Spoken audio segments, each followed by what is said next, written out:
All right. Agni, how are you doing today? Hi, Ben. I'm very good. Thank you. How are you? Doing all right. So, where are you at again? In Finland, Europe. Finland. All right. And what time is it there? It's about 8 o'clock. Okay. 8 Yeah. p.m. Sorry. 7 hour difference. Yes. Yeah, that's why when we message, it's always like probably the middle of the night for one or the Yeah. other of us.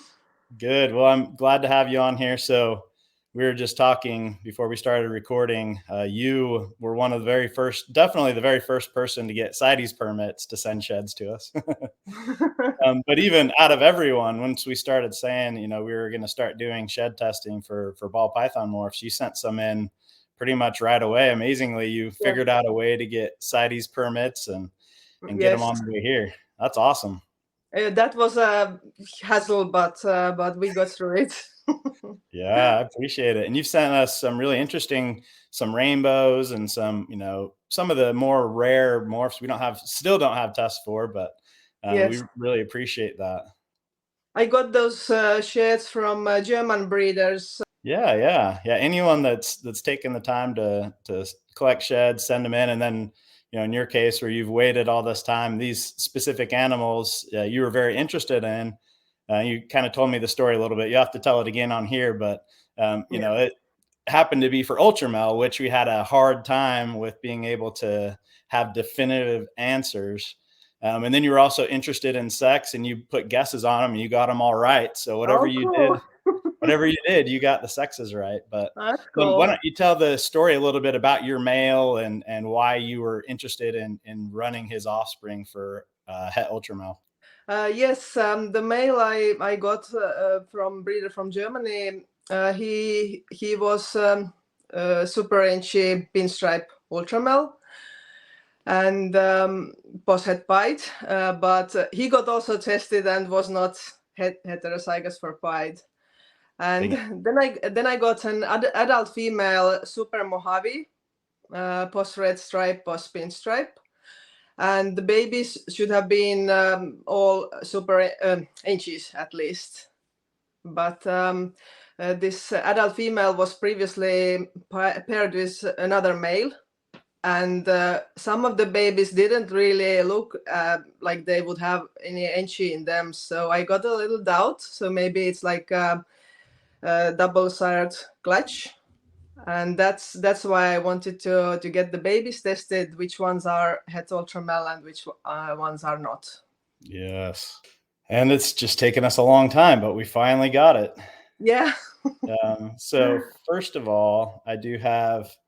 So you had a sample you sent in as sample Q. Yes, that's To be, Queenie. yes, to be tested for red stripe, and that one came up negative for us. Okay. Is that surprising, or were you leaning one uh, way or the other?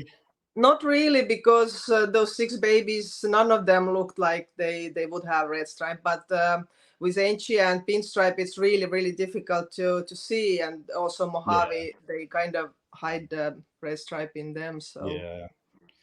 I thought it And was then you good. had a sample F to be tested for leopard, black pastel, Yeah. and something else too, right? Yellow belly was Yellow belly. previously, but his daughter was had yellow belly, so I know that Yeah. he has yellow belly. Yes. So the test did say yes for yellow belly. For leopard, it said negative. And then, unfortunately, since I added our new DGC to the mix, it killed some of Yeah. the reactions, and black pastel was one of them. So I'll have to run that on the next run. Okay. Know for sure about black pastel. Yeah. But yeah.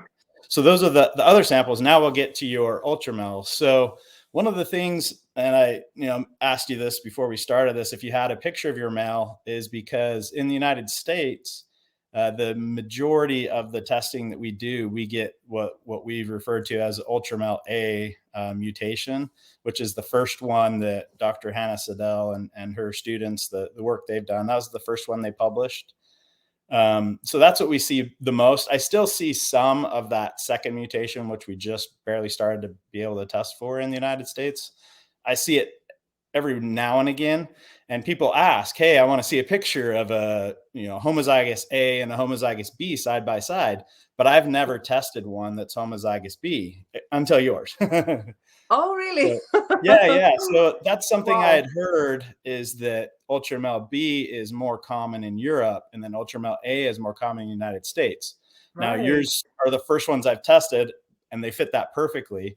So yeah, that would be really great. If you have a picture of your male, we'll include Yes. that in like the thumbnail for this, and then people can see what I've heard people say so far is you can't really tell the difference between the two. It's Mhm. different mutations, but they cause the same thing. Just like with yellow belly, there's two different mutations. One's a -1, one's a -17, but they Okay. look the same. So far, that's what we've thought with Ultramel as well. Is there are two different mutations, but it looks the same. So that'll be cool to have yours will be the first picture of a homozygous Ultramel B. Great. So And yeah. I guess they are, What's that? and I guess they are compatible. Yes. Yep. Yep, That's good. completely compatible. So we've definitely had some that are het for A and het for B, and they were submitted as like an Ultramel, but it was for like a Okay. panel. So I already knew it was Ultramel, but they mostly did the panel to test for other things. But it's nice on our side when we do those panels, because we get to see a lot of things we already know is there and make sure our test is working properly. And then things like yellow belly, the two different mutations, and Ultramel, the two different mutations, we're able to see how frequently those come up in animals we know are for sure Ultramel. So yeah, I've seen several that are homozygous A and a few that are het for A and het for B, and they are still, a visual Ultramel, and can't really tell the difference visually. And then we just kind of assumed homozygous Ultramel B, like yours is, it would also look the same. But now we'll be able to have a picture. So So cool. This is yeah, so yeah. cool. All right. So what you've been waiting for the most is, so this was 6 babies. Yeah. So A1 through A6. And drum roll and short reveal, they're all het B. So they are from that male. They all Yeah, are heterozygous for Ultramel B. So it was that's that male that awesome. got it. And I guess now from both breeding and from genetic test, even though Yes. he looks like a super enchi, he's only got one copy. Yeah. Yeah, that's right. That's pretty interesting. Yeah, I'm That's really so interested to see what he interesting. looks like now that he fooled you on the enchi, and he's been gave you questionable babies, but now you know the whole story. Mhm. Really cool.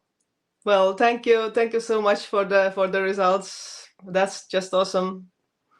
Yeah, yeah, and thank you for being excited and interested from the get go, and hopefully Yeah, we'll yeah, run. and yeah. Also in the future, I'm going to send many shares because it's Yes, so yes, interesting to find out what they have. And yeah. It's nice to not have to wonder.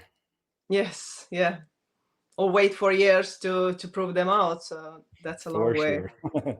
I've done that many times, and I bat about 50-50. I have about half of them prove out and the other half don't. Yeah, Awesome. Well, thanks great. again. Thank you.